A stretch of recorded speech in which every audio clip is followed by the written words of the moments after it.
Have you ever opened up the flasher mode on your Garmin Striker 4 and been like, what in the world am I looking at? Well, I've been there. It was lighting up like a Christmas tree, but I had no clue how to read it, how to interpret it. And the good news is I'm going to walk you through all the features and all the settings going to help you be able to read this and get on fish faster. Let's hop in. The flasher is real-time sonar with almost zero lag, right? So instead of showing you history like you see over here in the 2D sonar, the flasher actually gives you live circular depth gauge. Think of it like a radar ring. The top of the ring up here, this is going to be the surface. The bottom of the ring down here, this is going to be whatever depth you're at. It's also going to show you right there in the middle. And the colored bar right here, all around here, this is going to be the water column. And this is why ice anglers love flashers, and those who love to vertical jig swear by it. It's fast, it's live, it's OG, but a budget way that you know exactly how a fish reacts to your bait in real time. So let me walk you through how to read a flasher quick and simple. So the inside numbers right here, what you see right now, it's 0, 9, 18, and 27. And these are going to depend on your range settings. You also see the bottom depth oscillate if you're moving right here. It's kind of going back and forth. And then of course you have the color bar. Now this is the sonar return. The color intensity equals the target strength. So you got your red, yellows. These are going to be your strong returns. That hard bottom or fish may be right underneath you.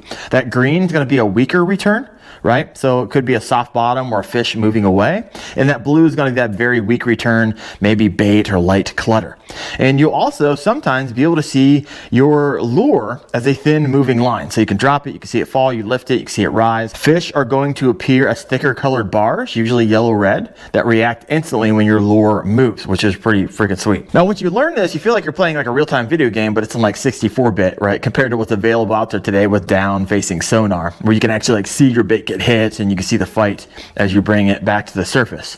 But let's dial in the settings on this bad boy. First, in order to get the settings, you got your settings button, and you're gonna have a variety of different things here. So you have range, and on range, it's gonna give you an option to go anywhere between 5 feet and 2,000 feet. There's 5 feet, 2,000, which basically this puts that to nothing. But to be honest with you, I like putting that to auto range. But here's the thing, auto works really great for beginners, and it could because it adjusts the depth for you, and it's good when you're moving. However, if you're moving, I don't recommend a flasher, as Garmin has a setting in your 2D sonar called A-scopes. It stands for amplitude scope, and it's essentially a flasher built into your 2D sonar. And let me show you that real fast. There it is. This is called the A-scope. So next, let's talk about gain.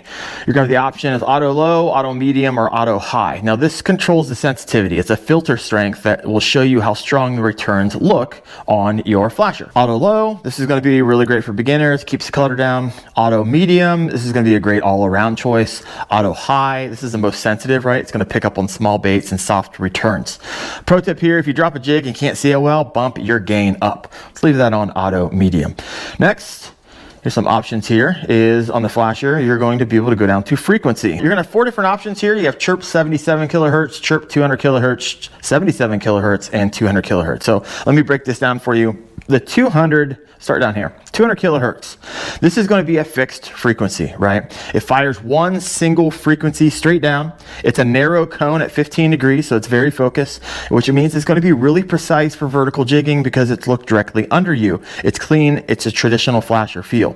Now, what Chirp actually does, instead of sending one frequency down, Chirp sends a sweep of frequencies, right? So I think for the 200 kilohertz Chirp, it sweeps roughly between the ranges of 150 and 240 kilohertz. So this sweep is actually going to give you better target separation on your flasher. There's cleaner returns, less noise, and a slightly wider cone at 19 degrees than that fixed 200 kilohertz. So think about it like upgrading from the standard definition to HD. Now let's talk about the fixed 77 kilohertz, right? So this is going to send one frequency, right? It's a single, and at 77. And this means you're going to have a wider cone at 45 degrees. It's going to reach farther out to the sides. So it's really great for deeper water or when you want to see a broader section of the water column below you. However, it's not going to be as precise. And when you move this up to Chirp 77 kilohertz, this is going to sweep a lower band of frequencies, right? You're going to have a wider cone. It's going to be anywhere, 45 to 50 degrees. depending on the conditions, and it gives you clearer detail than the fixed 77 kilohertz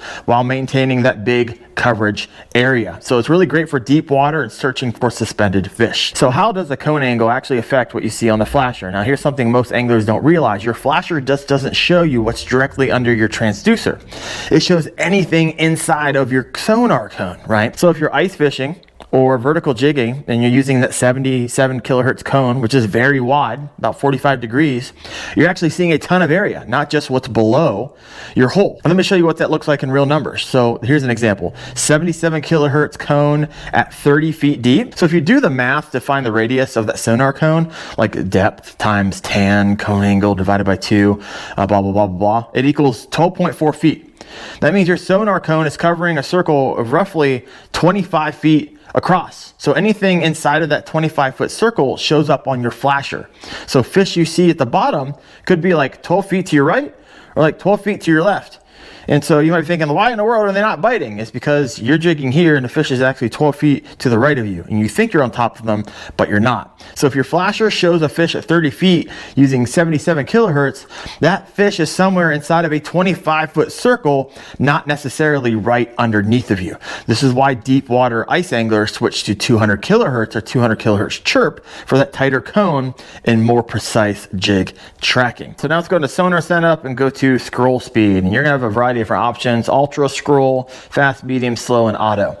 So scroll speed, when used on a flasher unit, which already provides real-time circular display of the water column, ultra scroll ensures the real-time data is presented as quickly as possible on the circular depth scale. So the flasher itself shows instantaneous returns, and ultra scroll helps ensure the underlying digital processing of the data for the display is maximized for speed. And so Garmin obviously recommends ultra scroll in this scenario. It's the fastest response, best for jigging, best for ice fishing. All right, next up, go down to appearance, look at color scheme. And so there's a variety of different options here, but pick whatever helps you see contrast best. Most anglers stick with that default blue, right? Because it gives the clearest separation between the lure, fish, and the bottom. If you're on ice and bright conditions, maybe switching to a darker scheme can help. So you got an option here. I'm gonna keep it on blue. And edge, this is interesting. I don't even know why it's on here, because if you click edge on, it doesn't actually do anything to your flasher unit. But what it does do, if you head back here, you go up to traditional, that white line there is edge. And so I don't know why it gives you the option in the flasher to go change it for the 2D sonar, but it does. And so it draws that bold line at the bottom so you can instantly see the hard bottom versus soft bottom. Not sure why that's over there on flasher unit, because it's not actually showing an edge on the flasher unit. Next up, let's hop into sonar settings. Let's head down to noise rejection. So in these options on interference, you're going to be able to have off, low, medium, and high. So if you're getting interference, right, that could look like random flickering dots and vertical streaks and static or snow or false fish targets or really unstable colors near the surface. It comes from like other sonar units and trolling motors and wiring or bad wiring or other anglers fishing close to you. So you can go off. All right, most detail, best when you're like alone. Low, normal everyday fishing. Medium, other boats or anglers nearby. High, heavy interference, but it may hide like real fish. So I would start on either off or low and move it up if the screen gets messy. All right, back up. Let's go down to surface noise. Surface noise, you're going to be able to show or hide. So essentially surface color happens where bubbles or movement mess with the signal, right? So, but most ice fishermen, you're going to want to hide this, right? Because we don't care about the top 1 foot. We care about what's way down below us, because we're usually vertically jigging down for those bottom hugging fish. So at the end of the day, flasher mode is really best when you're ice fishing, when you're vertical jigging, and when you need that real-time reaction from fish and you want to watch fish like chase your lure, which you can do sometimes, or when you want to fish right under your transducer. It turns your Striker 4 into a live sonar tool, really at a budget price. So now that you have your flasher and all the settings dialed in, you're ahead of probably 90% of most anglers out there. However, if you have the Garmin Striker 4 and you want to learn more about it, well, I have a video for you, 8 things that you should do first on your Garmin Striker 4. Check that out right there. Thanks for watching, guys. See ya.